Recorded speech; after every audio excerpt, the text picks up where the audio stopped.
Good morning po sa bawat isa. Morning. Naanyayahan ko po ang lahat na tumayo as we start our Lord's Day service.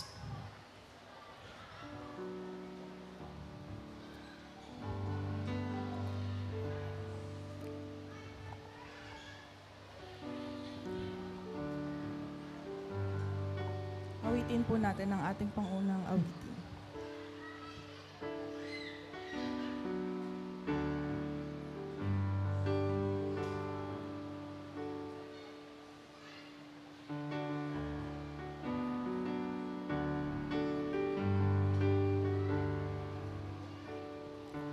Who else commands all the hosts of heaven? Who else can make every king bow down? Who else can whisper and darkness trembles? Only a holy God. What are the beauty demands such praises? What are the splendor outshines the sun? What are the majesty rose with justice? Only a holy God. Come and behold Him, the one and the only. Cry out, sing holy, forever a holy God. Come and worship the holy God. What are the glory consumes like fire? What are the power can raise the dead? What are the name remains undefeated? Only a holy God. Come and behold Him, the one and the only. Cry out, sing holy, forever a holy God. Come and worship the holy God. Who else could rescue me from my failing? Who else would offer His only Son? Who else invites me to call Him Father? Only a holy God. Only my holy God. Come and behold Him, the one and the only. Cry out, sing holy, forever a holy God. Come and worship the holy God. Come and behold Him, the one and the only. Cry out, sing holy, forever a holy God. Come and worship the holy God. Come and worship the holy God.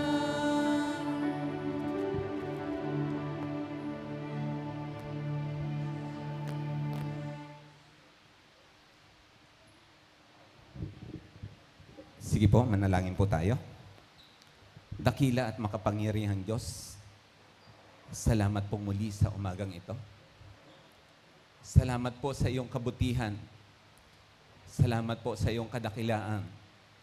Salamat po sa iyong gabay sa buong taong lumipas ng aming gawain, Panginoon. Salamat, O Panginoon, dahil hanggang sa panahong ito, kami ay inyong sinasamahan. Dahil sa panahong ito, kami ay muling magse-celebrate, Panginoon, ng panibagong anibersaryo ng aming pagtitipon. Salamat po dahil alam namin na hindi mo kami iniwan, ni hindi mo kami pinabayaan. Sa lahat ng panahon, sa lahat ng sitwasyon, Panginoon. Kaya, Panginoon, salamat po dahil naririto po ang iyong mga anak muli na muling magpupuri, na muling magpapasalamat at muling magdadakila sa iyong kabutihan sa bawat ginawa mo sa buong taong lumipas ng aming pagpupuri at pagpapasalamat. Kaya po, Panginoong Jesus, salamat pong muli sa umagang ito na ipinagkakatiwala muli namin ang araw na ito o ang oras na ito upang ikaw ay pasalamatan, upang ikaw ay papurihan at muli kaming magpapasalamat sa selebrasyong ito ng aming anibersaryo, Panginoon. Kaya, Panginoon, salamat na umaasa kaming patuloy na sa darating pang mga taon, panahon, Panginoon, ay sasamahan mo kami upang patuloy na maihayag at maipahayag, Panginoon, ang iyong kabutihan, ang iyong salita sa mga taong wala pang pagkakilala at wala pang pagtanggap bilang Panginoon at tagapagligtas ng kanilang mga buhay. Kaya, Panginoon, salamat po na umaasa kami na sa lahat ng naririto, sa lahat ng hindi pa dumarating, gabayan mo sila't ingatan upang sila ay makasama namin sa aming pagtitipon sa oras na ito, Panginoon. Kaya salamat po na ikaw po ang aming aasahan sa lahat ng ito, maging sa pakikinig ng mensahe sa umagang ito, Panginoon. Buksan mo ang bawat puso, buksan mo ang bawat espiritual nilang mata, espiritual nilang mga tenga upang maunawaan at sa puso ang bawat salitang marinig po nila sa umagang ito. Salamat po, O dakilang Diyos, sa iyong kabutihan, sa iyong kadakilaan sa umagang ito. Ito po ang aking panalangin at pagsamba at pagdadakila sa tayong pangalan po ni Jesus na aming Panginoon at tagapagligtas. Sige po, tayo po muna ang lahat ay umupo. Good morning po sa bawat isa na na muling isi-celebrate natin ang ating kabutihan sa ginawa sa buong taong lumipas ng ating gawain. Sige po, tayo po ay dadako sa mga ilang announcement.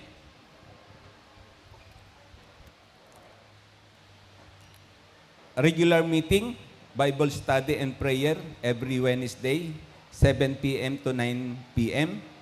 Worship Hall, 6th floor, Kabayan Hotel, Top Avenue Station, MRT, EDSA Station, LRT. Ang lahat po ay inaanyayahan po namin na makisama o makidalo sa pagtitipong ito ng ating gawain. Lord's Day gathering po natin every Sunday, 10 a.m. to 12 noon. Deck floor, CY Land Building, EDSA Pasay. Dito po yan. At ang lahat po ay inaanyayahan ko po na makijoin sa ating gathering every Sunday. Ano po? Welcome po sa ating mga first-timer, visitor sa umagang ito. Maligayang pagdating sa Jesus Victoria Church International at nagagalak po kaming makasama kayo ngayong Lord's Day gathering po. Hindi Lord's Day gathering lang po. Anniversary po natin ngayon. Parang tahimik yung aming paligid. Parang hindi po kayo masaya sa ating anniversary. Sino bang hindi masaya? Taas kamay. Wala naman. So lahat pala masaya. Sige po. Kung wala pa po kayong mga Biblia, ipag-alam po lamang ito sa amin at pagkakalooban po namin kayo. Nais po namin ang bawat isa ay mayroong access sa salita ng Diyos. Yun po yung mahalaga. Salita ng Diyos. So lahat po na naririto, kung wala pa po kayong Biblia, magsabi lang po kayo sa akin at maging sa iba pa po nating kasamahan dito. Ano po? Mari po ating i-download ang Bible app sa ating mga smartphone. May English at Tagalog version po tayo sa app. Ano po? Online platform po natin. Mag-subscribe po tayo sa ating YouTube channel, GBCI Pasay. Di po natin makikita at mapapanood muli ang ating Lord's Day record service. Mag-like at mag-follow po sa ating Facebook group, Jesus Victoria Church International. Mayroon din po tayong Facebook group para sa community update. Ano po? Ito po sa ating mga regular meeting every Sunday. Fellowship group. Ano po? May ilan po, ini-encourage po natin na makibahagi po sa mga grupo. Mayroon po tayong 4 na grupo ayon sa mga edad. Save to Win group, edad 30 pataas mga kababaihan. Bibo group, edad 30 pataas mga kalalakihan. Yada group, edad 29 pababa mga kababaihan. At R323, edad 29 mga kalalakihan. Opo. Dadalok po na tayo sa ating new catechism. Ano po?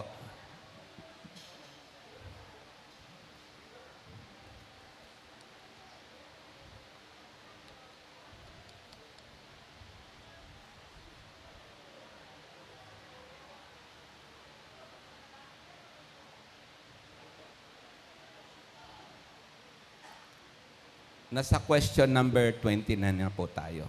Tagalog po. Tanong, paano ba tayo maliligtas? Sagot, sa pamamagitan lamang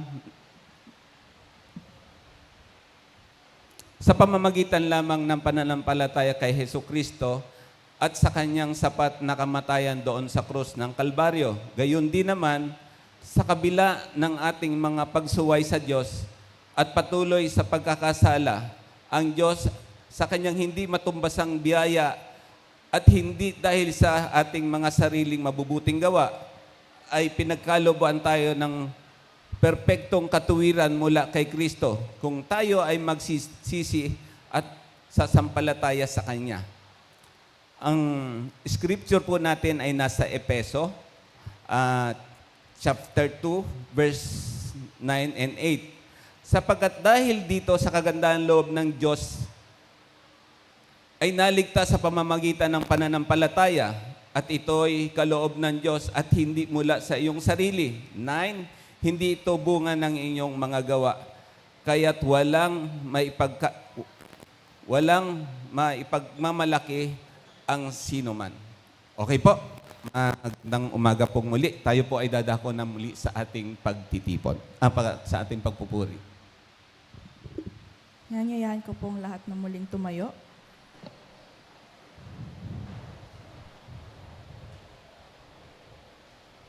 Amen.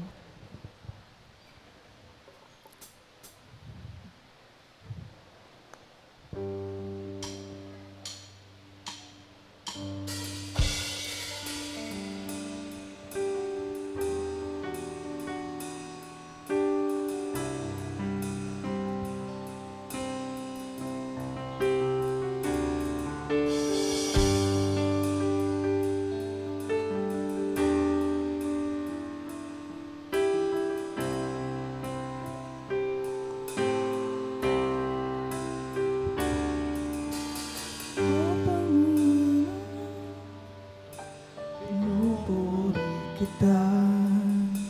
Ako'y naririto upang samahan, magpatuloy, tataas kita sa aking buhay. Ikaw ang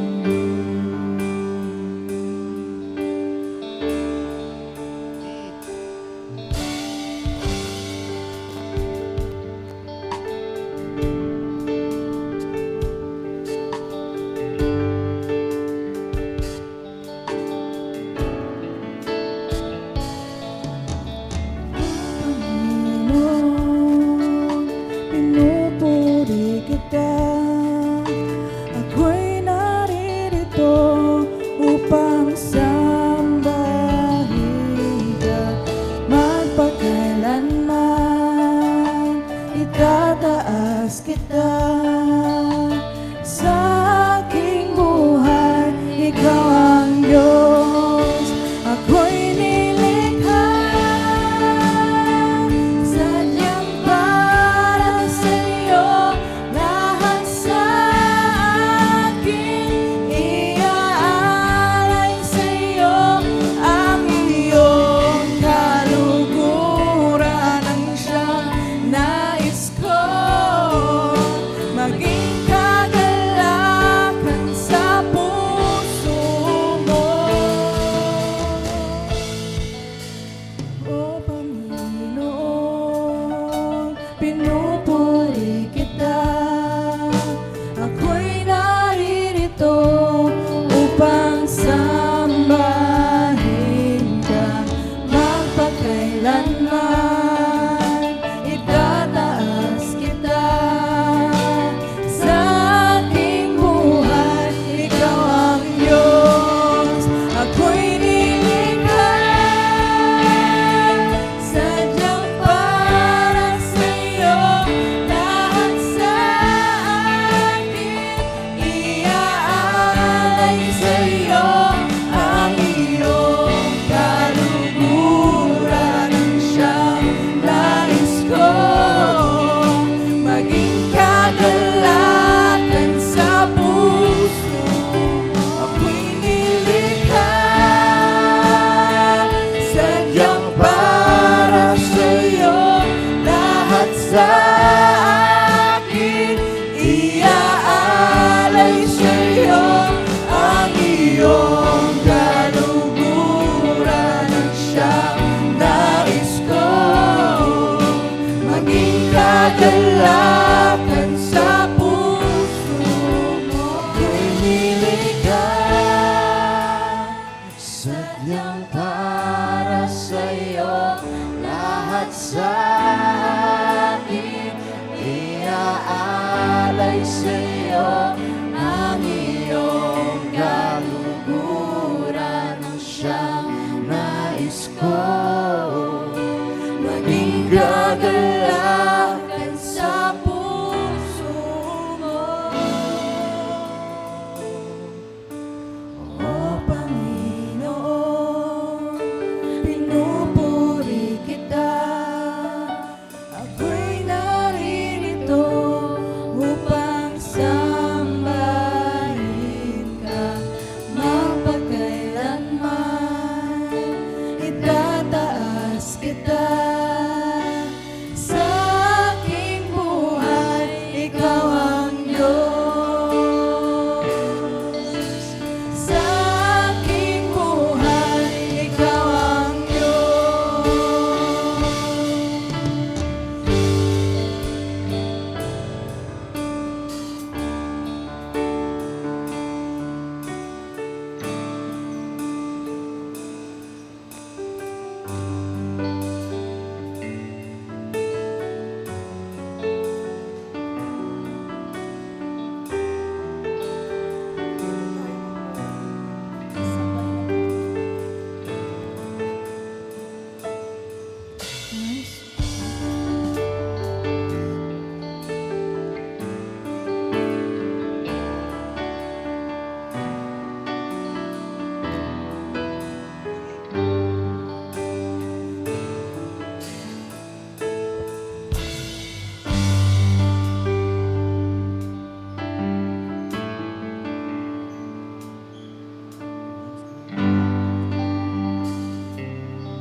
Nais kong ika'y maranasan, pagkilos mo'y aking inasa. Pagkat sa'yo ko lang natagpo ang tunay na kagalakan. Nais Nais kong ika'y maranasan, tibok ng puso ko, ikaw lamang. Kaya't ngayon, bukas at kailanman, pagsamba ko'y iaalay. Walang hanggang kitang pupurihin, walang hanggang sasambahin. Buong laman ng puso kong ito ang mamalagi sa'yo. Walang hanggang kitang pupurihin, walang hanggang sasambahin. Buong laman ng puso kong ito ang mamalagi sa'yo.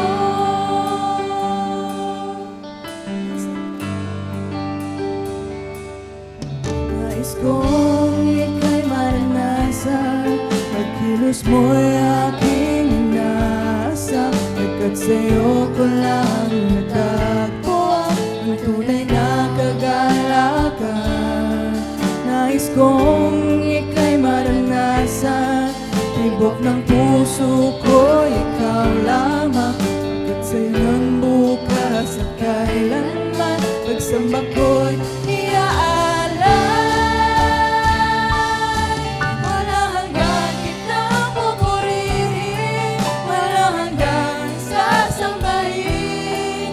Yung laman ng puso kong ito ang mamalagi sa'yo. Walang hanggang kitang pupurihin,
sa'yo ang karangalan, kapangyarihan ngayon at magpakailanman.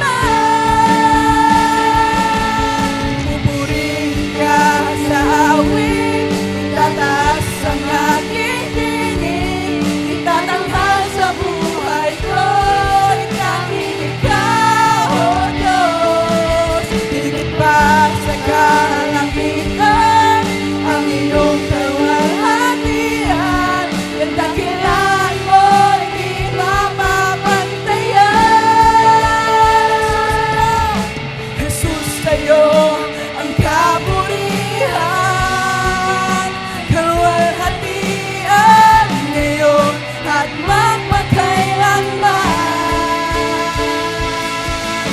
Jesus, sa'yo ang karangalan, kapangyarihan ngayon at magpakailanman.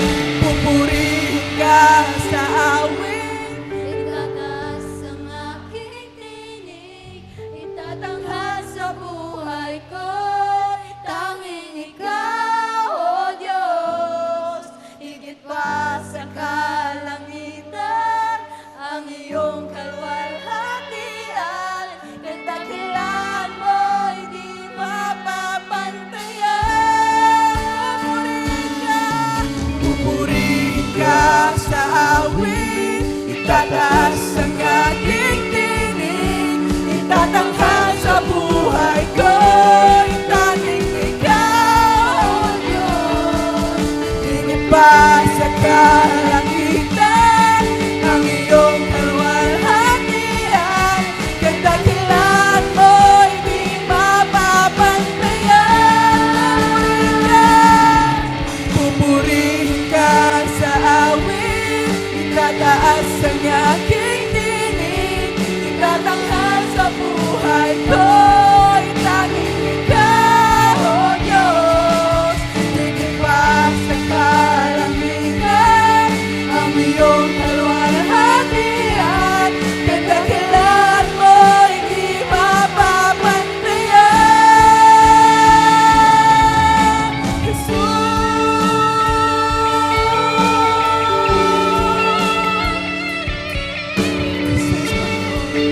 Ikaw ang aming Panginoon.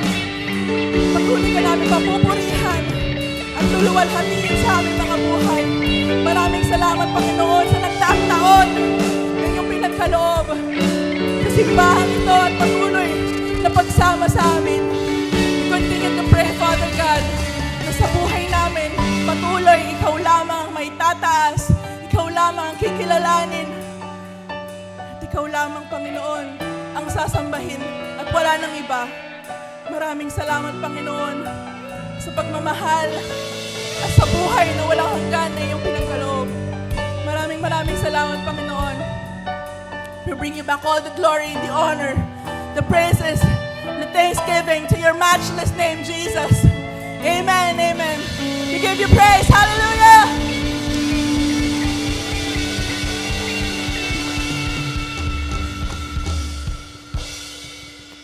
Sige po, tayo pong lahat ay yumuko at tayo po ay mananalangin.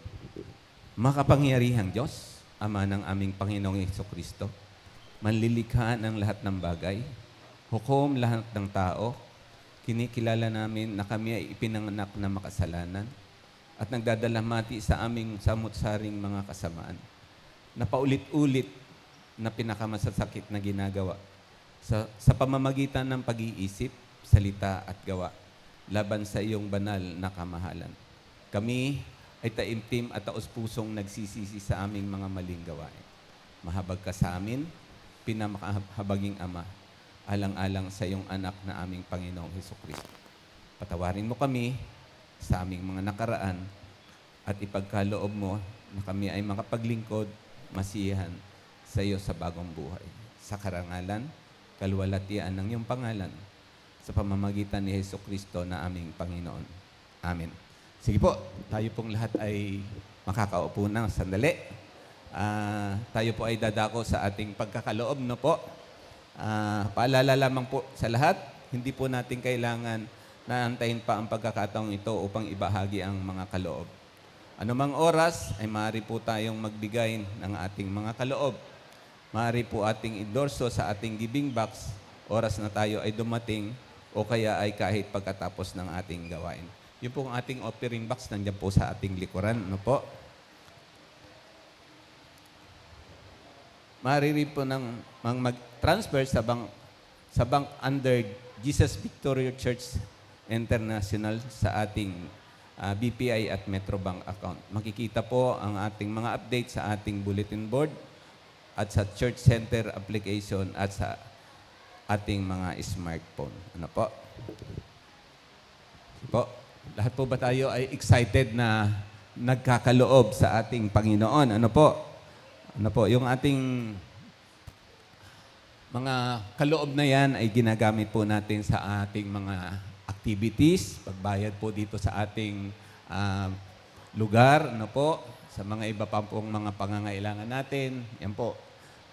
Dati po talagang kulang po tayo sa gamit, pero this time ay talagang dahil sa kabutihan po ng ating Panginoon ay nakompleto na. Ano po? Sige po, siguro by next year, may iba pa po tayong plano sa ating gawain at ito po ay para sa gawain ng ating Panginoon. Sige po, ang ating pong ginagamit na book sa ating pagkakaloob ay nasa Pangalawang Korinto ng chapter 9, 7 and 8. Ano po? Ang bawat isa ay dapat magbigay ayon sa kanyang pasya, maluwag sa loob at hindi napipilitan lamang. Sapagkat iniibig ng Diyos ang nagbibigay ng may kagalakan. Magagawa ng Diyos na pasaganain kayo sa lahat ng bagay at higit pa sa inyong pangangailangan upang sumagana kayo para sa mabubuting gawa. Saan daw po tayo yayaman? Sa pera ba? Hindi po. Sabi dito, sa mabubuting gawa. Oh, kasi pag nakita po natin yung ginagawa ng Diyos sa mga buhay natin, ay masasabi mong dahil sa ginawa ng Diyos sa buhay natin. No? Sige po, meron pong tatlong bahagi dito o tatlong talata na napakahalaga. Sabi gayon, magbigay ayon sa kanyang pasya, maluwag sa loob at hindi napipilitan lamang. So kung napipilitan lang po tayo, wag na po tayong magkaloob, magkakasala lang po tayo. Yun po yung napakahalaga. Ano po? Kaya pag nagkaloob po tayo, walang duda. Ano po? Kailangan galing sa puso, galing sa kalooban mo, galing sa ikabuturan ng iyong puso, ng iyong buong buhay. Ano po? Ganun po tayo dapat magkaloob. No? Okay? Sige po, tayo po ay mananalangin sa ating kaloob sa umagang ito. Dakilang Diyos, salamat pong muli sa umagang ito at sa buong linggong lumipas ng aming buhay. Nagpapasalamat po kami sa buong linggong yan ng aming pagpapagal na sinamahan mo kami, iningatan, tinuruan at ginabayan sa lahat ng aming mga ginagawa, Panginoon.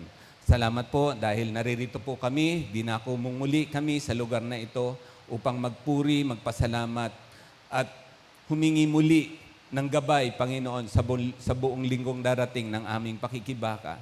Pagpalain mo po ang bawat isa, especially, Panginoon, sa mga pinagkakakitaan namin, mga trabaho namin, mga negosyo namin, mga personal na mga bagay, anumang resources ng aming pinagkakakitaan. Pagpalain mo ito, O Panginoong Jesus, dahil alam namin, sa iyo lahat nagbula ang lahat ng bagay.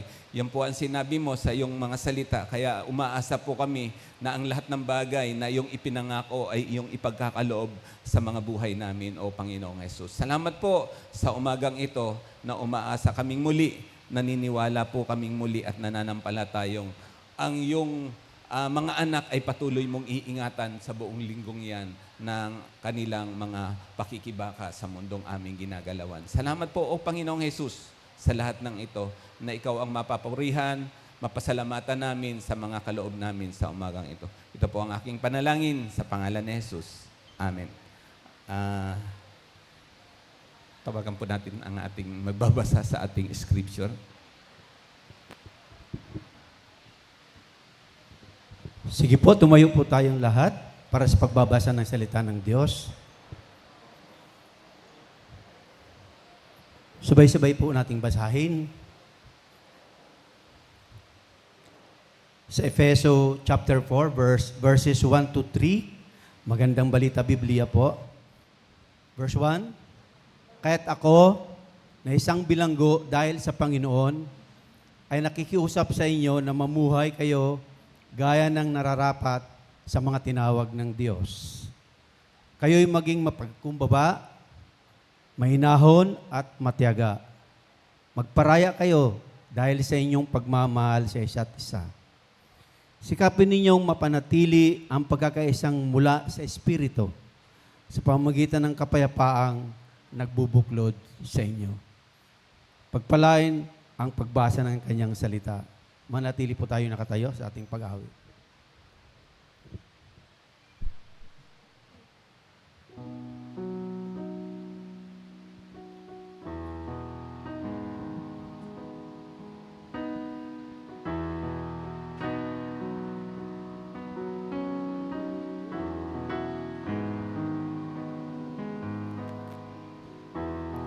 There is one gospel on which I stand for all eternity. It is my story, my Father's plan. The Son has rescued me. Oh, what a gospel, oh, what a peace. My highest joy and my deepest need. Now and forever He is my light. I stand in the gospel of Jesus Christ.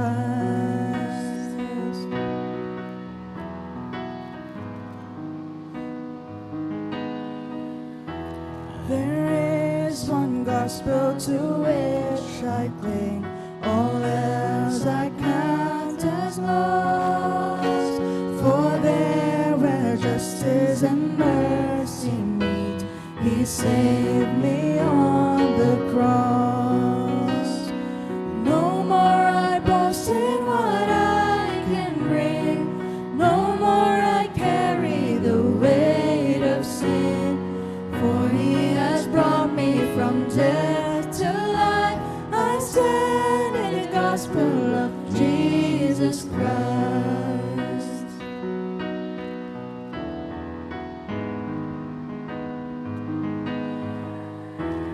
There is one gospel where hope is found.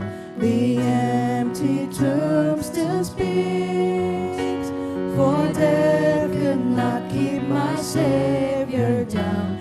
He lives and I am free. Now on my Savior I fix my eyes. My life is His and His hope is mine. For He has promised I too will rise. I stand in the gospel of Jesus Christ.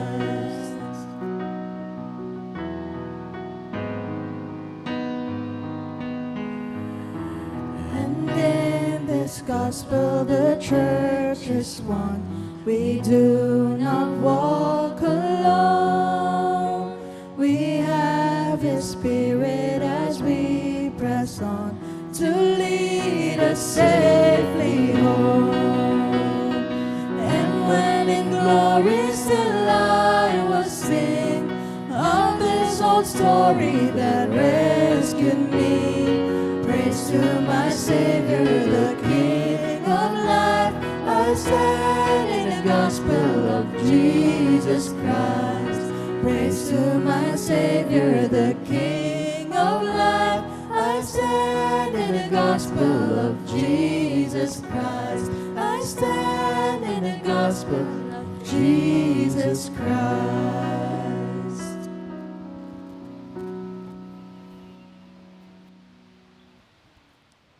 Tayo po ay makakaupo na. Magandang umaga po sa ating lahat. Maraming salamat po sa inyong pagdalo sa ating simbahan sa JBCI, Jesus Victorious Church International. Today we celebrate 14th year anniversary of this church since it was named Jesus Victorious Church International. So, regular service po tayo. Gaya ko, meron pa rin po tayong sermon. Then mamaya po, after the service, meron po tayong short celebration. Diyan din po tayo kakain sa lamesa ng yan. So, pinaset up na po yan dahil para hindi na tayo magkagulo mamaya. Yung upuan nyo, yan na rin yung upuan nyo mamaya. Alright? So, ang ating pong tema ay Connected in Christ, Committed to Growth. Hango sa Ephesians chapter 4, verses 1 to 3. Makikita niyo po ang sermon notes galing sa Bible app. Kung meron kayong Bible app, you can scan the QR code o kaya search nyo under events yung Bible app. Makikita niyo po doon ang sermon notes. Ephesians chapter 4, verse 1 to 3, binasa kanina ni Brother Ike. Dito po, ang big idea ay ito. Because we are united with Christ, we are called to grow together in unity and Christ-like character. So isa sa problema na haharapin nitong Ephesians chapter 4, verse 1 to 3 ay kung tayo ay iisa kay Kristo, bakit madalas tayo nanghihirapang mamuhay ng may pagkakaisa at sama-samang lumago bilang iglesia? Ulitin ko po yung tanong, ay yung problema, no? Kung tayo ay iisa kay Kristo, we are one in Christ, one body. Pero bakit madalas tayo nahihirapang mamuhay ng may pagkakaisa or unity at sama-samang lumago bilang iglesia? Bagamat maraming Kristiyano ang nagnanais lumago sa kanilang pananampalataya, alam ko, isa kayo doon, madalas nilang iniisip na ang spiritual growth ay isang personal na responsibilidad lamang. Dahil dito, nagiging limitado ang ating pakikibahagi o pakikisama o pakikisalamuha sa buhay ng church. At nawawala ang halaga ng biblical fellowship and discipleship. Ipinakikita dito ng Ephesians 4 na ang isang buhay na karapat-dapat sa ating pagkakatawag or calling or call bilang mga Kristiyano, bilang mga anak ng Diyos, ay hindi lamang nasusukat sa personal na kabanalan. Yes, kasama po yon, pero hindi lang po yon. Kundi, saan din? Sa ating sama-samang paglakad sa kapakumbabaan, humility, pag-ibig, love, at pagkakaisa or unity. Dito sa Ephesians 4 verse 1 to 3 na aking ibabahagi ayon sa ating tema bilang isang simbahan, makikita natin ang isang napakaganda at napakahalagang paliwanag patungkol sa church. Ang tunay na spiritual growth ay hindi hiwalay sa buhay iglesia. Ang tunay na paglago spiritual o sa pananampalataya ay hindi po hiwalay sa church. Ituturo ng Ephesians 4 na ang tunay na pagkakaisa ay hindi gawa ng tao, kundi kaloob ng Diyos kay Kristo. Tinatawag ang bawat mananampalataya na ingatan ang pagkakaisang ito. Kung tayo bahagi ng simbahan, we are called to preserve the unity. Pagkakaisang ito sa pamamagitan ng, tuturo din dito sa paano, sa pamamagitan ng pagpapakumbaba, kahinahunan, pagtitiis, at pag-ibig. Habang nananatili tayong connected kay Christ, sama-sama rin tayong lumalago bilang kanyang church, commitment to growth. Ang tunay na paglago ay nangyayari kapag tayo ay konektado kay Kristo at committed to grow together bilang kanyang katawan. A healthy church grows together because it remains connected to Christ. Yan po ang ating matutunghayan sa umagang ito sa salita ng Diyos. Sandali tayong manalangin. Panginoon, pinapupurihan ka namin sa iyong pagpapala sa simbahang ito.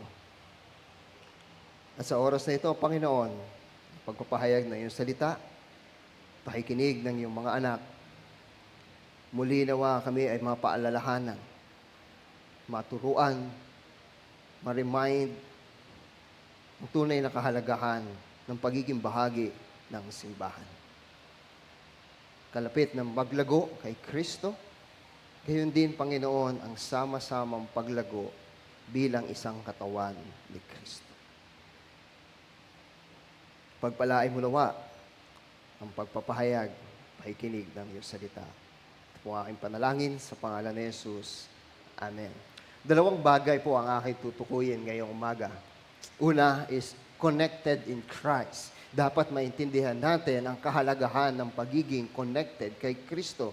Connected in Christ, we walk together as one body. Christ is the head. Nakakita na ba kayo ng isang katawan na naglalakad ng walang ulo? Ganon ang isang simbahan kapag hindi konektado kay Kristo. Nakakita na ba kayo ng katawan na walang ulo, tapos yung bahagi ng katawan bali-baliktad? Diba? Ganon ang isang simbahan kapag hindi nagkakaisa sa paglago. At yan ang ituturo sa atin sa umagang ito.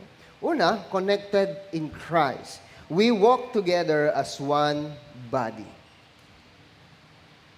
Our union with Christ calls us to live a life worthy of the gospel. Not as isolated believers, but as one body. Dito sa unang bahagi, ating matutunghayan kung sino tayo, sino ka bilang isang mananampalataya ni Kristo, tagasunod ni Kristo, or sa tinatawag natin, Christian. Our identity in Christ shapes the way we walk together as His church. Kaya sabi ni Paul, I, therefore, a prisoner for the Lord, urge you to walk in a manner worthy of the calling to which you have been called. Ang salitang therefore, ang isa sa pinakamahalagang salita dito sa sulat ni Pablo. Ito ay ang tulay or bridge sa naunang 3 kabanata, Ephesians 1, 2, and 3. Maaari niyo pong basahin yan, personal. At nang huling 3 kabanata dito sa Ephesians, ipinakita ni Pablo ang ginawa ng Diyos para sa atin. Una, pinili tayo ng Ama bago pa itatag ang sanlibutan. Ephesians 1, 2, to 3. Tinubos tayo ng anak sa pamamagitan ng kanyang dugo. And tinatakan. No? Una, pinili, tinubos, tinatakan tayo ng Espiritu Santo bilang katiyakan ng ating identity o ating mana. At hindi lang yon, pinagkasundo tayo sa Diyos at sa isa't isa. At sa isa't isa sa pamamagitan ni Kristo. No, from Ephesians 1 to 3, makikita natin doon, pinili ka, tinubos, tinatakan, mark of the Spirit. At nireconcile una sa Diyos at sa bawat isa. At ginawang isang bagong bayan or tinatawag nating church. Dito sa chapter 4, hindi na tinatanong ni Pablo kung ano ang ginawa ng Diyos para sa atin.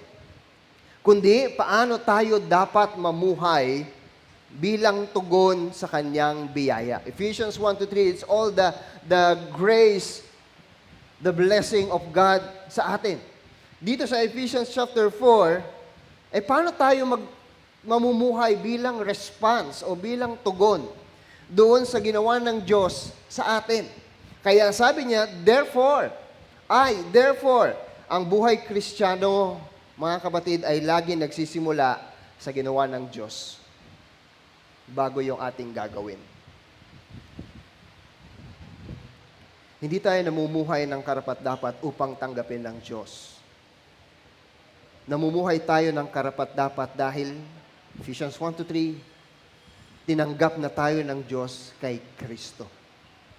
Meron ka ng bagong identity. Kaya sabi ni Paul, I a prisoner to the Lord. Bilanggo na siya sa Panginoon. Hindi niya sinabing prisoner siya sa Roma, bagamat nakakulong siya noong mga panahon na ito. Alam ni Pablo na higit sa emperador ang nagahari. Yun ay ang Panginoong Jesus. Si Pablo ay bilanggo alang-alang kay Kristo. Maging ang kanyang pagdurusa ay nasa ilalim ng kapangyarihan ng Diyos. Hindi yon nakalimutan siya ng Diyos, kundi maging yung kanyang pagkakakulong ay naaayon sa kapangyarihan ng Diyos. Bago pa siya magbigay ng utos sa church, ipinakita muna niyang siya mismo ay namumuhay ng tapat sa kanyang calling, sa kanyang pagkakatawag bilang tagasunod ni Kristo. At doon siya ay bilanggo. Tayo, saan po tayo bilanggo? Bilanggo tayo sa pagiging Kristiyano, anak ng Diyos. Doon tayo dapat bilanggo, hindi sa kung saang bilangguan.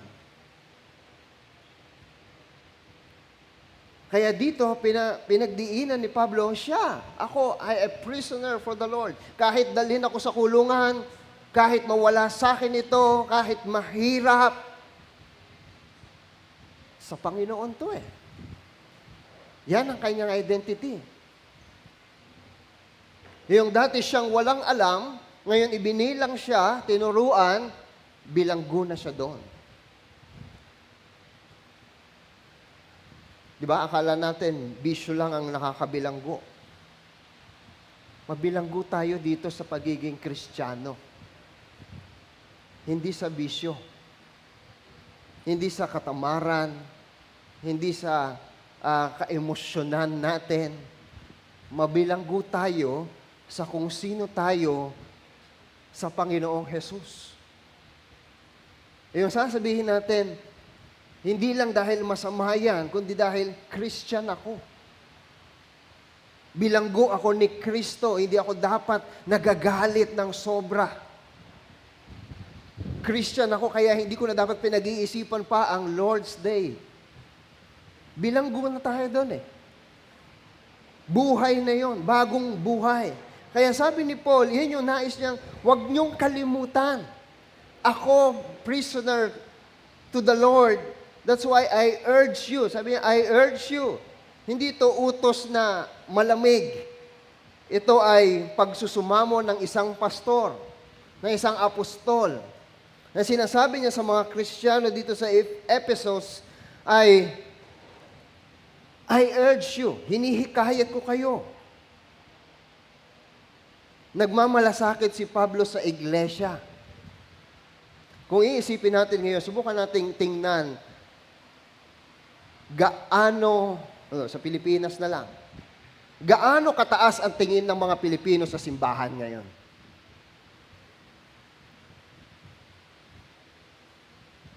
Diba? Baka mas mataas pa ang tingin ng mga Pilipino sa malls, sa resorts. Kailangan kong puntahan yon. O sa iba pang mga lugar. Ang simbahan ay ang pinakamataas. Dapat na ating tinitingnan at pinakamahalagang ating dapat pinupuntahan. Kaya dito sa puntong ito, nasaan ang malasakit ni Pablo? Nais ni Pablo na maging manatiling matatag ang iglesia, ang church. At yung mga dinala doon, ang mga Kristiyano. Paano yon? Ito ang kanyang ituturo. Alam niya ang pagkakaisa ng church ay hindi mangyayari ng kusa. Mahirap talaga yon. Saan ka nakakita sa isang church, magkakaiba ng lahi. Magkakaiba kung paano tayo mag-isip. Merong matampuhin, merong mapagpakumbaba, merong mainitin ang ulo, merong mabait, merong masungit. Paano magkakaisa yon? Di ba? Kaya pag pumunta kayo sa church, tapos hindi kayo nag-uusap, naku, kulang yon. Di ba? Every Sunday mo nang katabi si brother, si sister. 10 taon mo nang kasama, hanggang ngayon di mo pa rin alam ang pangalan.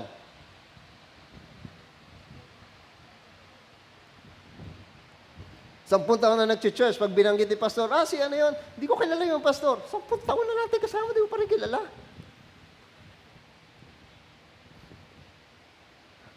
Hindi mo madali ang unity. Pero kailangan natin yon. Pero kailangan mo natin maunahan ang pinakamahalagang bagay bago natin magawa yun. Kaya buong pagmamahal niyang silang hinihikayat, Kaya ang sentro nito, walk. Walk in a manner worthy of the calling to which you have been called. Ang salitang walk o lakad ay paborito ni Pablo. Paboritong picture ni Pablo yan. Para sa pamumuhay ng isang Kristiyano.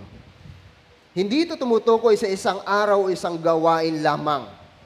Ito ay tumutukoy sa ating araw-araw na pamumuhay. Kaya ang salitang worthy, walk in a manner worthy. Ang salitang worthy ay parang timbangan, may bigat, may halaga. May halaga yung calling, yung pagkakatawag sa atin. Hindi ka pinili lang dyan at parang, sige, pwede ka na, upo ka na dito. Hindi, may halaga yon. Nung tinawag tayo ng Diyos para manampalataya kay Kristo at ibinilang sa kanyang simbahan, yun ang pinakamahalagang pangyayari sa ating buhay.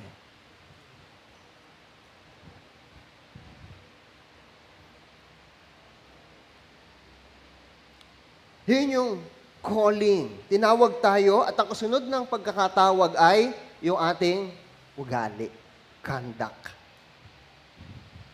Halika dito, tinawag ka, gagawin kitang fisher of man. Gagawin kitang, sa pag-a-apply, o sige, tanggap ka na, gagawin kitang janitor. Pagpasok mo doon, anong gagawin mo? Janitor. Kasi yun yung pag tinawag, doon ka tinanggap eh. Tayo, tinawag tayo at binawang anak ng Diyos. So ngayon, ang kasunod ng pagkakatawag ay ang ating kilos. Ang ating pamumuhay. Walk in a manner worthy of the calling to which you have been called. Tinawag tayo. Hindi sinasabi ni Pablo na maaari nating bayaran ang ating pagtawag. Ang ibig niya sabihin ay dapat na ang ating pamumuhay, kung tayo'y tinawag bilang na maging anak ng Diyos, ay maging angkop at naaayon sa dakilang biyayang ating tinanggap kay Kristo. Ano nga uli ang calling na ito? Hindi ito pangunahing tumutukoy sa ating profesyon, ministry, calling, tinawag ko para tumugtog. Hindi ho yun. O personal na pangarap natin. Ang calling na ito ay makapangyarihang pagtawag ng Diyos na nagdala sa atin mula sa kadiliman tungo sa liwanag. Mula sa kamatayan tungo sa buhay. At mula sa pagiging hiwalay sa Diyos tungo sa pagiging bahagi ng kanyang pamilya. Yon ang calling. Ephesians chapter 2 verse 8 to 10, sapagkat dahil sa kagandahang loob ng Diyos, kayo ay naligtas sa pamamagitan ng pananampalataya. At ito ay kaloob ng Diyos at hindi mula sa inyong sarili. Hindi ito bunga ng inyong mga gawa, kaya't walang maipagmamalaki ang sinuman. Kung ano tayo ngayon ay gawa ng Diyos. At sa pakikipag-isa natin kay Kristo Jesus, ay nilikha niya tayo para sa mabubuting gawa. Ito nyo, kandak. Na inihanda niya noong una pa man upang gawin natin. Tandaan natin, tayo, ikaw ay nananampalataya kay Kristo, ikaw ay tinawag para kay Kristo. At dahil iisa ang ating tagapagligtas, iisa rin ang ating pamilya. Kaya, ang Christian life ay hindi nilalayong lakbayin ng mag-isa. Tinawag tayo ng Diyos upang lumakad kasama ang kanyang bayan, ang church. Ang ating pagkatawag kay Kristo ang pundasyon ng ating pagkakaisa. Yun, doon papasok yung unity. Kapag naintindihan na natin ang ating pagkakatawag, dahil kung ikaw ay tinawag, ganito ang iyong magiging conduct.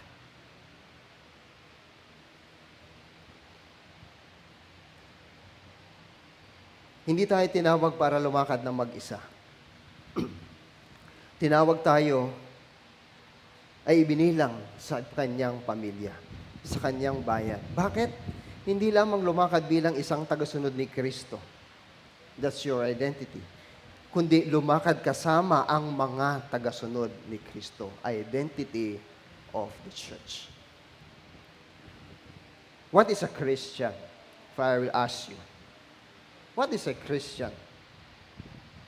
Pag pumasok ka ba ng isang Christian church, Christian ka na. So pag pumasok ka ng Jollibee, Jollibeean ka na. Bagamat we go to Christian church, may 4 na bagay o definition na kung ibibigay mula sa ating discipleship course dito sa church. Una, a Christian is someone who is acceptable to God. That's one thing. Dapat tanggap ka ng Diyos. Pangalawa, a Christian is someone who follow Christ. So hindi lang po ismaalin dyan, kundi yan, magkakasama yan. Hindi mo paghihiwalay. Una, dapat ikaw ay acceptable to God. Pangalawa, you follow Christ.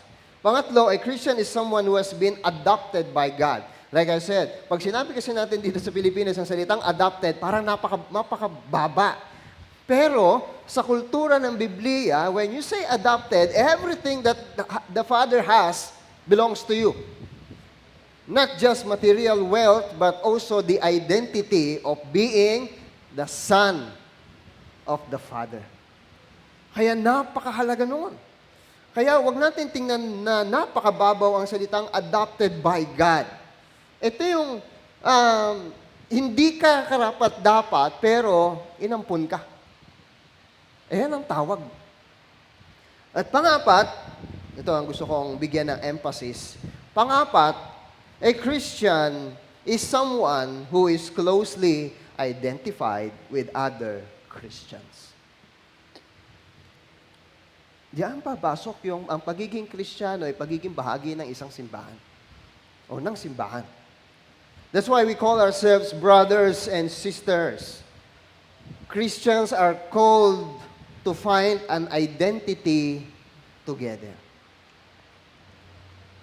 At ang mga nagsasama-sama o assembled group of Christians are called in the Bible as the body of Christ, a temple of God, a household of faith, a flock of followers. So sa ating tawag, ibinilang tayo. Hindi lang tayo piniling ganun, oh ikaw, Christian ka na. Hindi yun ganun yung pagkakatawag lang, basta-basta ng Diyos. Kundi, halika. Dito ka. May lugar ka. The love, unity, togetherness, and mutual respect of Christians for one another should be one of our distinguishing marks. Mula sa Partners Discipleship Lesson, Chapter 1. Hindi nagsisimula ang pagkakaisa ng iglesia sa ating pagsisikap na magkasundo.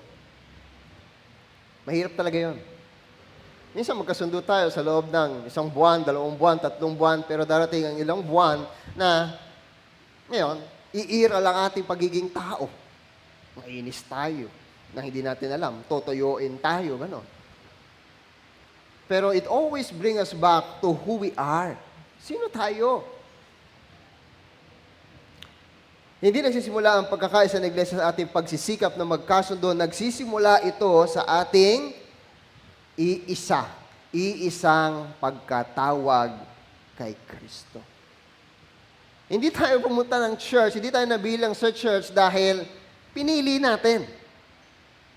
O dahil namili tayo sa mahigit 1,000 o 2,000 o milyon na churches sa buong mundo, o kahit dito na sa Pilipinas, I don't have the statistics, pero there are.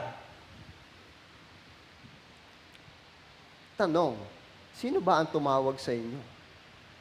At sino ang naglagay sa inyo sa church na kinabibilangan ninyo? Si pastor ba? Hindi.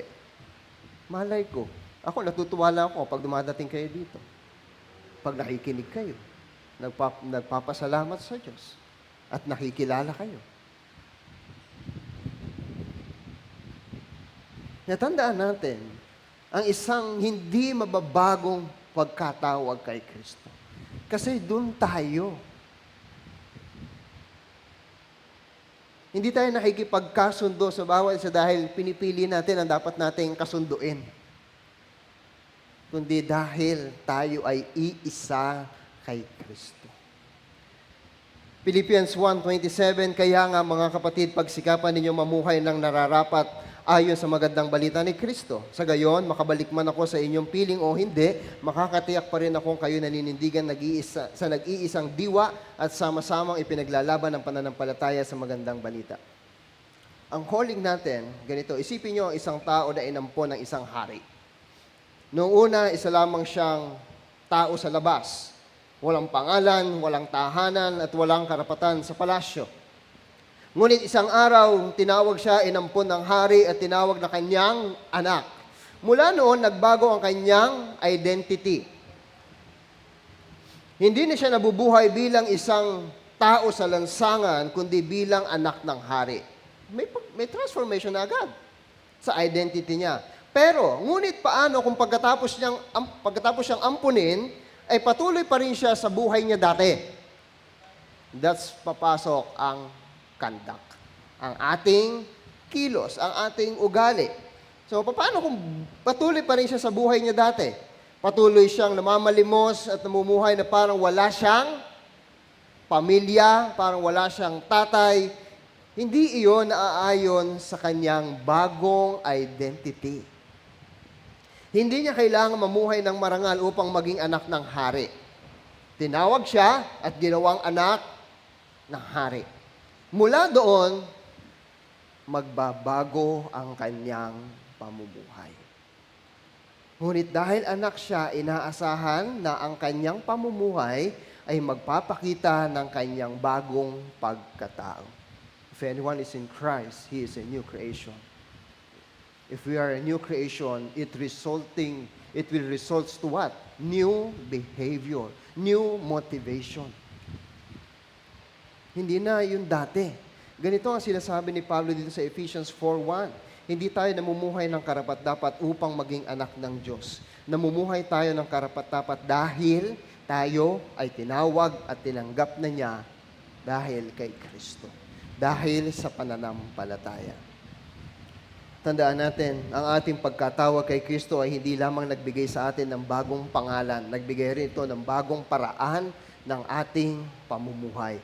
Dahil tayo ay kabilang na sa pamilya ng Diyos, ang ating buhay ay dapat magpakita ng katangian ng ating Ama at ng ating pagiging bahagi ng Kanyang church.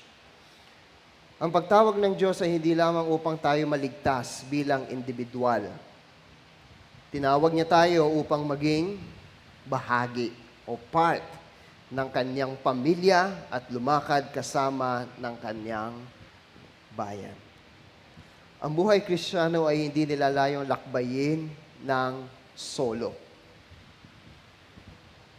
Ang paglago sa pananampalataya ay nangyayari habang tayo ay nananatiling connected kay Kristo at aktibo o actively nakikibahagi sa buhay ng simbahan. Iyan ang isang mahalagang bagay na dapat natin maunawaan bilang mga Kristiyano. At bilang isang church, nais naming samahan ang bawat isa sa paglakad na ito. You don't go alone. Kaya meron tayong malinaw, ibabahagi ko malinaw na pathway upang tulungan ang bawat isa na lumago sa pananampalataya ayon sa stages ng ating buhay. Kaya nag-umpisa karoon tayo ng kids school, yung age 2 to 10, tinuturuan na natin doon, catechism, songs, susunod mga Bible readings, kung saan naihahanda sila sa ganong stage ng kanilang buhay. Dito mailalatag ang pundasyon ng gospel, makikilala nila ang Diyos at ang kanyang salita. Kung hindi natin ito gagawin, what would we see? Ano makikita natin sa mga susunod na henerasyon? Ipagkakatiwala ba natin sa eskwelahan ang pagtuturo patungkol sa Diyos? No. Trabaho ng simbahan yun. Kaya simula sa araw na ito, sa mga susunod na buwan, ito ang ating pagtutunan ng pansin bilang isang simbahan.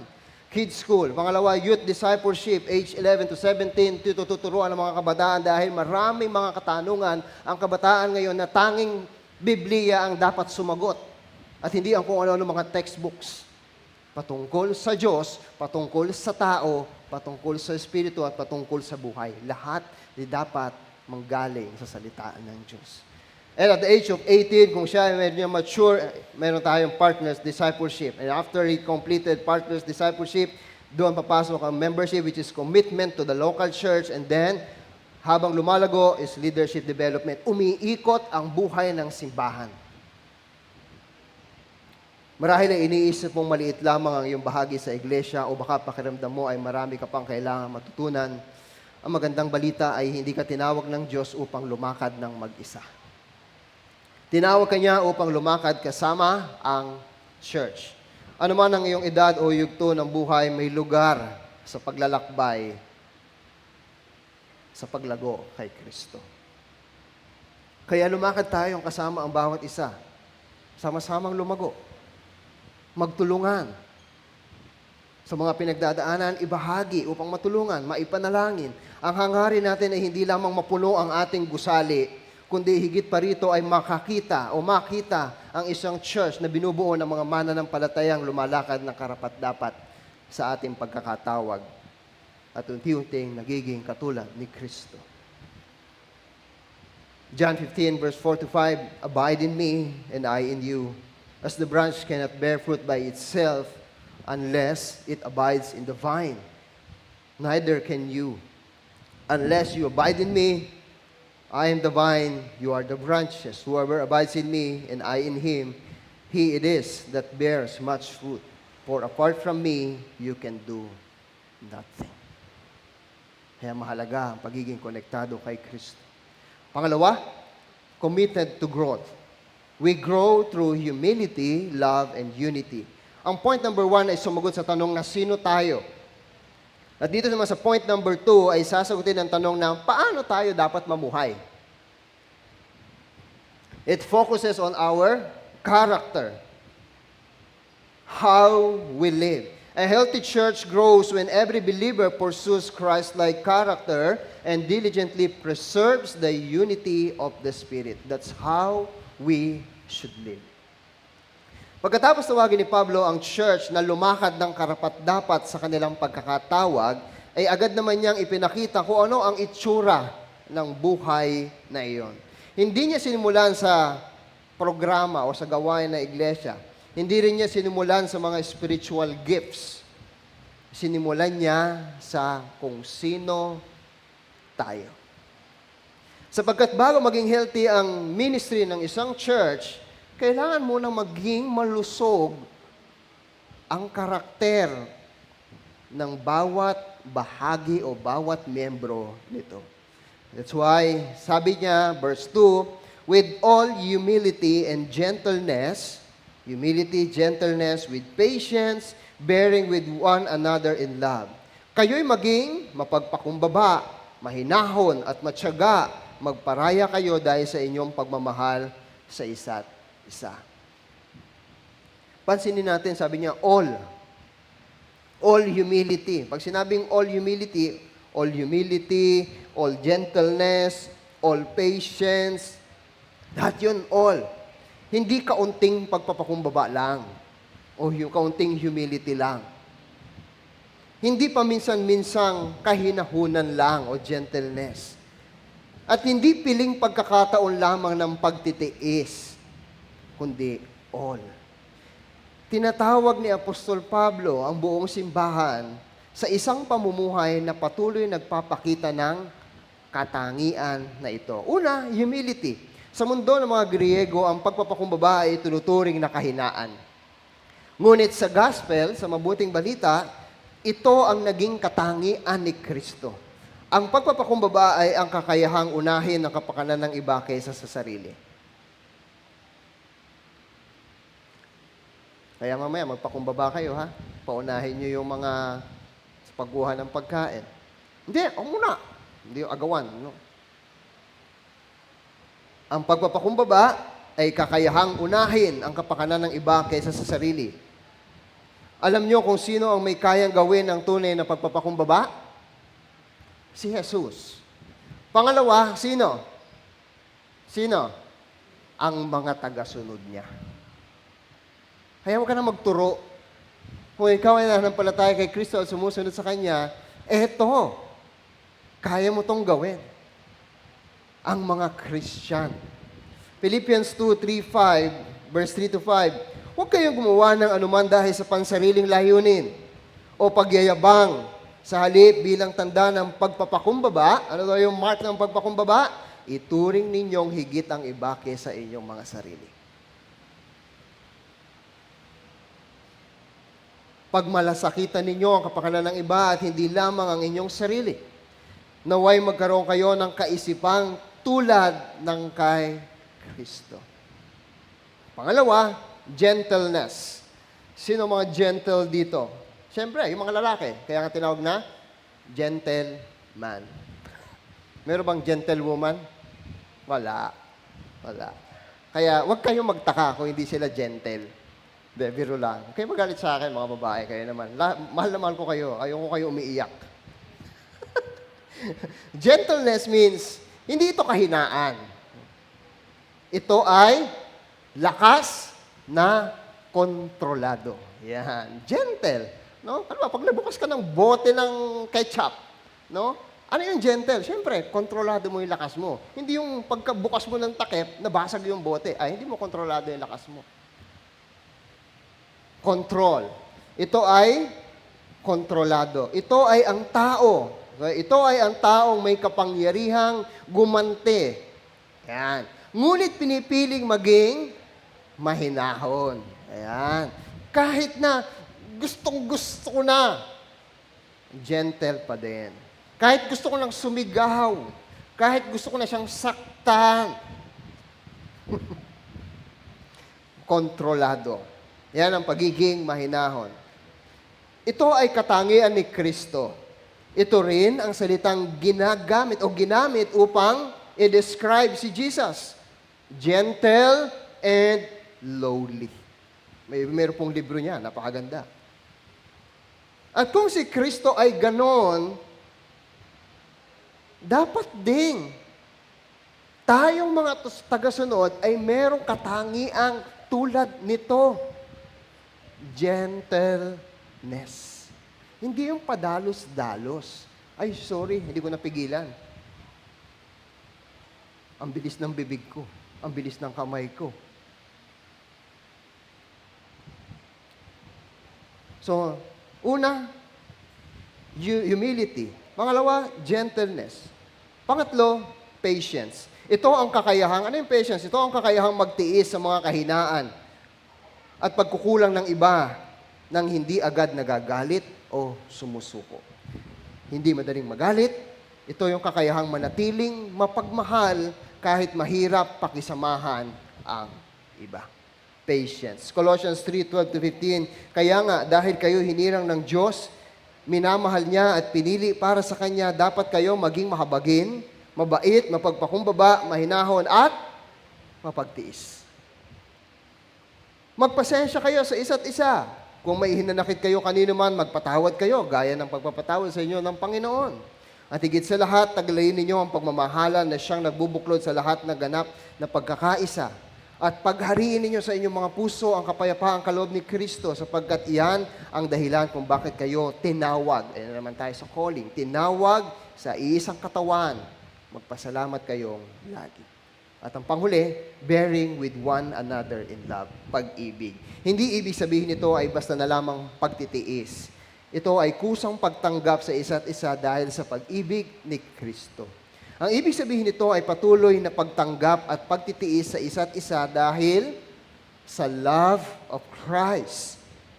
Alam natin hindi perpekto ang bawat kapatid. Ngunit pinipili pa rin nating magmahal. Pagkatapos lamang nito, sinabi ni Pablo, ang unity. John 13:34-35, bago tayo pumasok sa verse 3, isang bagong utos ang ibinibigay ko sa inyo ngayon, magmahalan kayo. Kung paano ko kayo minahal, gayon din naman, magmahalan kayo. Sino ang kausap niya dito? Ang mga tagasunod niya. Kaya ang mga tagasunod ni Kristo ay dapat ang unang nagmamahalan. Kung kayo may pagmamahal sa isa't isa, makikilala ng lahat na kayo'y mga alagad ko. Identity together. Nagmamahalan. And verse 3 ng ating scripture, eager to maintain the unity of the Spirit in the bond of peace. Napakahalagang salita ang maintain. Hindi sinabi ni Pablo na create, but maintain. Ibig sabihin, andyan na yan. Ibinigay na ng Diyos ang pagkakaisa. Ang gagawin na lang natin, maintain. Sapagkat ang pagkakaisa ng church ay hindi gawa ng tao. Ito ay bunga ng ginawa ni Kristo sa krus. Ang ating tungkulin ay hindi lumikha ng pagkakaisa, kundi ingatan. Ingatan ang pagkakaisang ibinigay na ng Diyos sa atin sa pamamagitan ng Espiritu Santo. At paano ito iingatan? Hindi sa pamamagitan ng perfect organization. Hindi rin sa pamamagitan ng pare-pareho nating personality. Kundi sa pamamagitan ng, ano yung apat? Humility, gentleness, ano yung isa? Ano yung pangatlo? Huwag niyong ubusin pasensya ko. Patience, at love. Yan ang gagamitin natin upang ma-maintain ang unity. Paano masusubok yan, Pastor? Ay, syempre, dapat kang maging maigrupo kung saan kaiba mo. Ibig sabihin, paglalaroan natin ng isa't isa. Kundi, sa bawat pagkakataon, sino man ang kaharap mo, sino man ang kasama mo sa table, sino man ang kasama mo sa Bible study, maintain humility, gentleness, patience, and love. When you do that, you maintain the unity. The unity of the church is preserved not by perfect people, but by people who are becoming more like Christ. Ang pagkakaisa ng iglesia ay hindi iniingatan ng mga taong perpekto, kundi ng mga taong patuloy na nagiging katulad o lumalago kay Kristo. Maraming iglesia o church ang naghahanap ng tamang programa upang magkaroon ng pagkakaisa. Pero ang sabi ni Pablo, magsimula kayo sa inyong puso. Halimbawa, sa isang pamilya, hindi nagkakaisa ang magkakapatid dahil pare-pareho ang kanilang personalidad. May tahimik, may madaldal, may mabilis kumilos, may mabagal, ngunit nananatili silang pamilya. Bakit? Dahil meron silang iisang ama. Iisang magulang. Ganoon din ang iglesia. Hindi tayo pinag-isa ng magkakaparehong ugali. Pinag-isa tayo ni Kristo. Ito ang pagpapakumbaba, pagtitiis at pag-ibig ay hindi opsyon. Ito ang paraan, ang tanging paraan ng pamumuhay bilang isang pamilya ng Diyos. Verse 1, it says, walk worthy. Verse 2 to 3, ganito. Here's how. Ganito.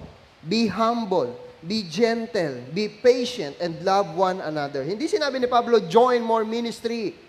Kundi, be humble, be gentle, be patient, and love one another. Bakit?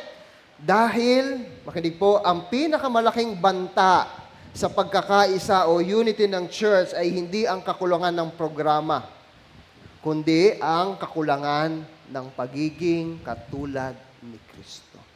Sabi ni John Calvin, nothing is more destructive to the unity of the church than, pakibasa nga po, what? Pakilaksan. Pride. Nothing is more destructive to the unity of the church than pride. Dapat ako.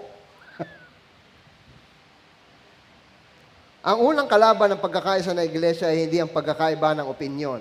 Ito ay ang pagmamalaki. Ang tunay na paglago ng iglesia ay hindi lamang nasusukat sa ating kaalaman, sa Biblia, o sa dami ng ating mga gawain, kundi sa ating pagiging higit na katulad ni Kristo. Paano? Sa paraan ng pakikitungo natin sa isa't isa.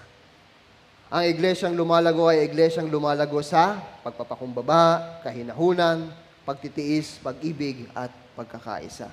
Sabi ni Sinclair Ferguson, Christian maturity is measured not merely by what we know, but by how much we resemble Christ. Ang tunay na paglago sa pananampalataya hindi lamang nasusukat sa dami ng ating nalalaman, kundi sa kung gaano tayo nagiging katulad ni Kristo. Wala rin po yan sa tagal. Kaya tanungin natin ang ating sarili, meron bang kapatid na kailangan kong patawarin? Meron bang relasyon na kailangan kong ayusin? Ang aking mga salita at kilos ba ay nagtataguyod ng pagkakaisa o nagdudulot ng division? Naway maging isang church tayong hindi lamang connected in Christ, kundi committed to growth sa pamamagitan ng pagpapakumbaba, pag-ibig, at masigasig na pag-iingat sa pagkakaisang ipinagkaloob sa atin ng Diyos. Ang mga katangiang binanggit ni Pablo ay hindi madaling maisabuhay kung minsan-minsan lang tayo nakikita tuwing linggo. Kaya bilang church, naniniwala tayo ng espiritual na paglago ay hindi lamang nangyayari sa pakikinig ng sermon, kundi sa pamamagitan ng biblical fellowship. Ito ang dahilan kung bakit simula ngayong buwan, mga kapatid, magkakaroon tayo ng maayos na fellowship groups. Naniniwala tayo na ang espiritual na paglago ay pinakamainam na nangyayari sa konteksto ng biblical Christian fellowship at buhay iglesyang magkakasamang lumalakad sa iba't ibang henerasyon. Hindi tayo tinawag upang lumakad ng mag-isa, ulitin ko. Tinawag tayong lumago kasama ang pamilya ng Diyos. Kaya meron tayong mga fellowship na maglilingkod sa iba't ibang yugto ng ating buhay. Ito po ang ating JVCI fellowship. I would like to take this opportunity to present to you Youth Fellowship, age 11 to 22. Kayo ngayon ay magsasama-sama. Adult Fellowship, when you age at 23, ikaw ngayon ay adult na, mabibilang ka either Men's Fellowship or Women's Fellowship. Ang mga fellowship na ito ay hindi lamang mga programa ng ating church. Bahagi sila ng ating pagsunod sa panawagan ni Pablo na lumago sa pagpapakumbaba. Dito tayo magsasanay. Kahinahunan, pagtitiis, pag-ibig at pagkakaisa. Baka magkaproblema tayo dyan, Pastor. Lagi po talaga magkakaproblema. Dahil sa pag merong problema, doon tayo nagkakaroon ng pagkakataon, ipakita ang humility, gentleness, patience, and love. Sa isang pamilya, kapag nagkaroon ng problema, ano ginagawa? Nagwawatak-watak, nag-away-away? Would you suggest that? No. What would you suggest? Magpakumbaba. Aminin kung nagkamali. Be gentle. Huwag naman kagad parang, kukulan na lang, ikaw na lang ang pumatay eh. Magtulungan.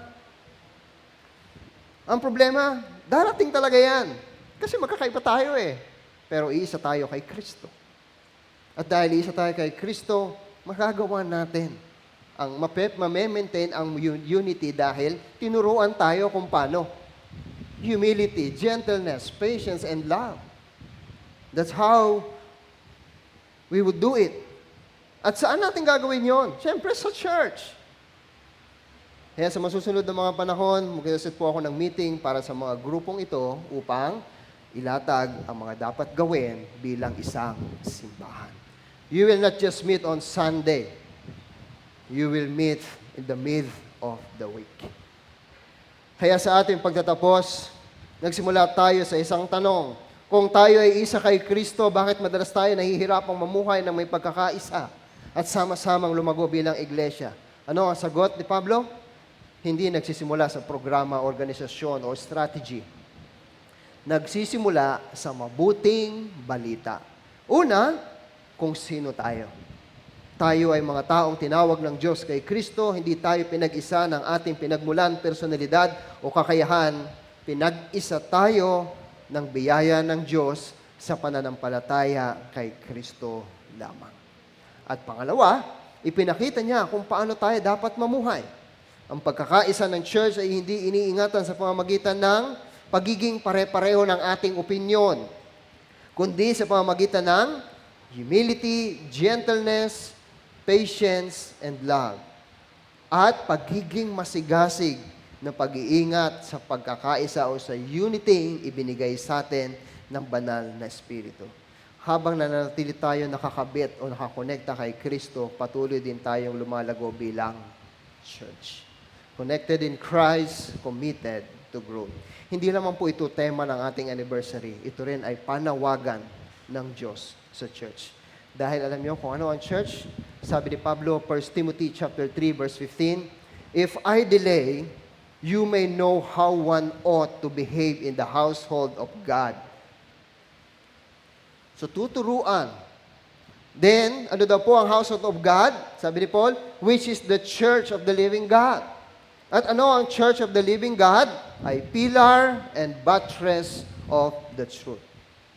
Sandigan ng katotohanan.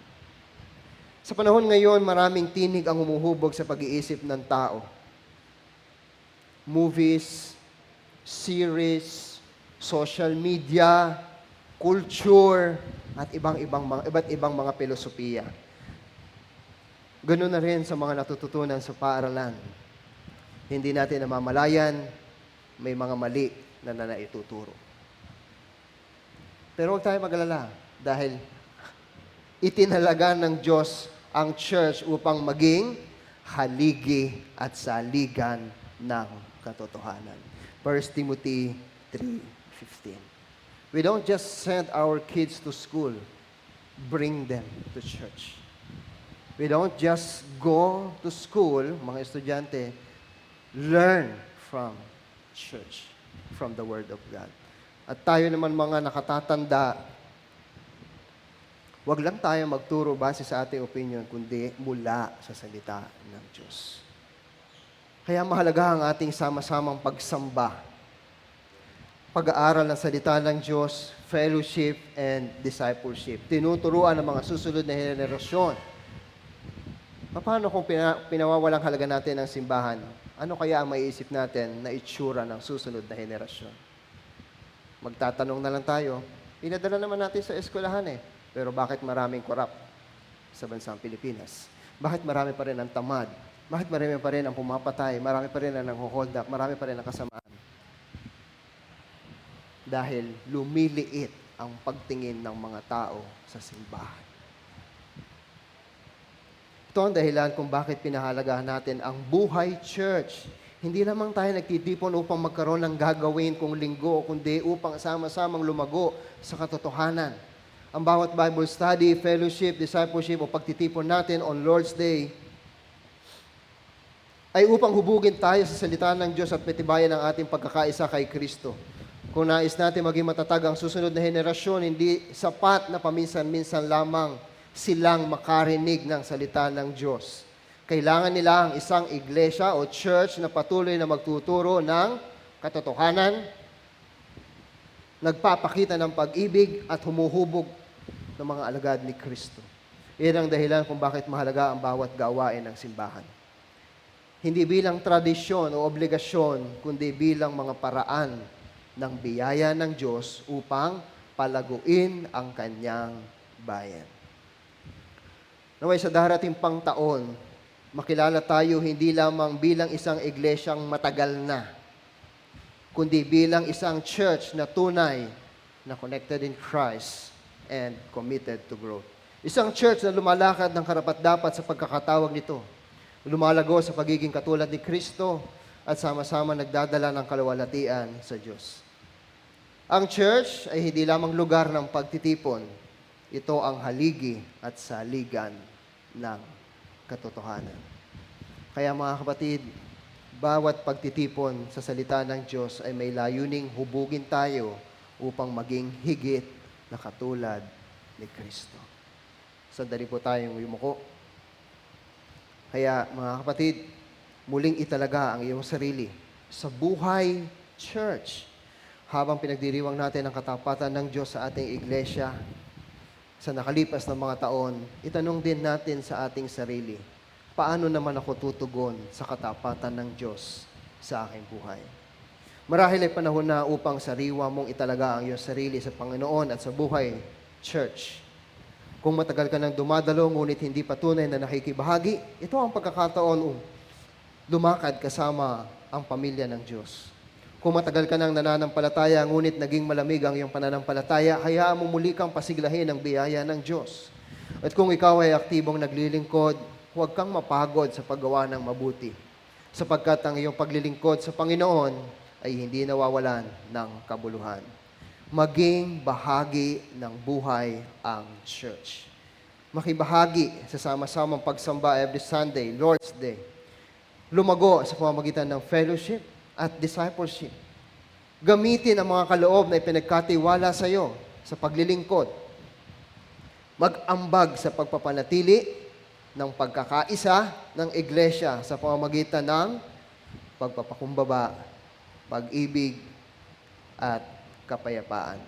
Tandaan natin, ang iglesia ay hindi lamang lugar na ating dinadaluhan. Ito ay pamilya na ating kinabibilangan at katawan ni Kristo na ating kinabubuhayan.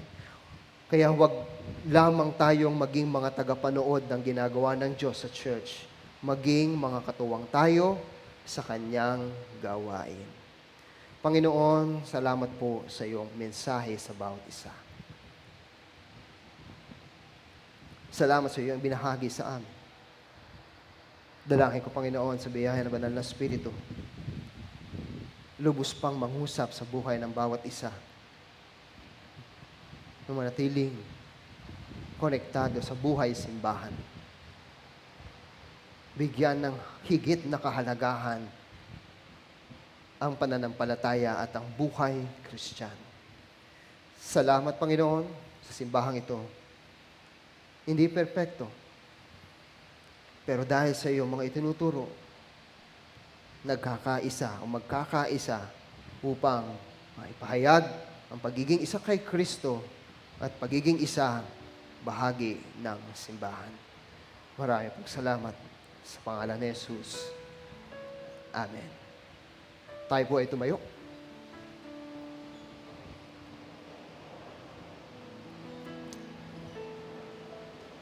Meron tayong panghuling awitin. Pagkatapos po nito, tayo po ay magkamayan. At pagkatapos ating magkamayan o magbatian, balik po tayo sa ating mga upuan. At meron po tayong programa para sa ating church celebration, anniversary celebration. Taas po natin ating mga kamay. Naway sumainyong lahat ang kagandahang loob ng Panginoong Hesukristo at ang pag-ibig ng Diyos at ang pakikisama ng Espiritu Santo. Pagpalain kayong lahat ng Panginoon. Amen. Manatili tayo nakatayo sa ating panghuling awitin.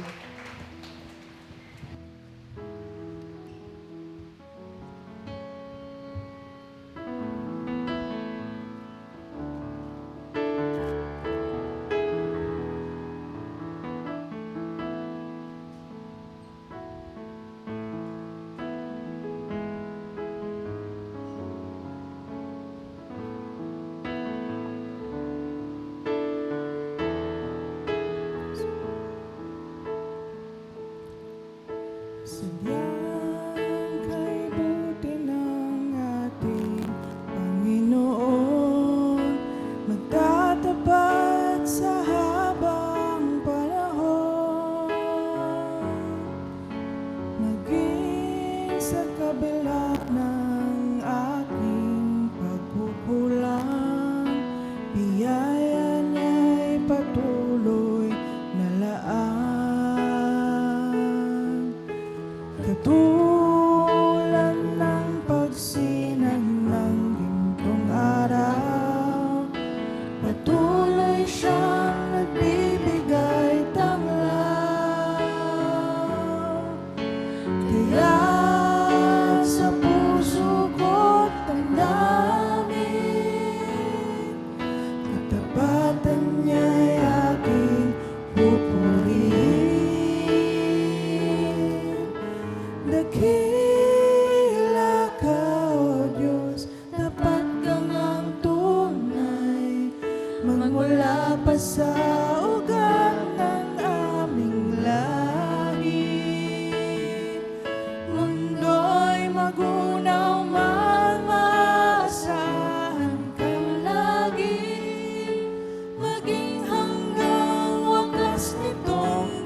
Pag-ibig mo'y walang hanggan. Dakila ka, O Diyos, dapat kang ang tunay. Magmula pa sa ugat ng aming lahi, mundo'y magunaw, mamaasahan kang lagi, maging hanggang wakas nitong buhay. Dakila ka, O Diyos, sa habang panahon, ang kapatan mo'y matibay na sandigan. Sa bawat pikati, tagumpay man ay naroon. Daluyan ang pag-asa kung kailan ay hinahon. Pag-ibig mo'y alay sa amin noon hanggang ngayon. Dakila ka, O Diyos. Dakila ka, O Diyos.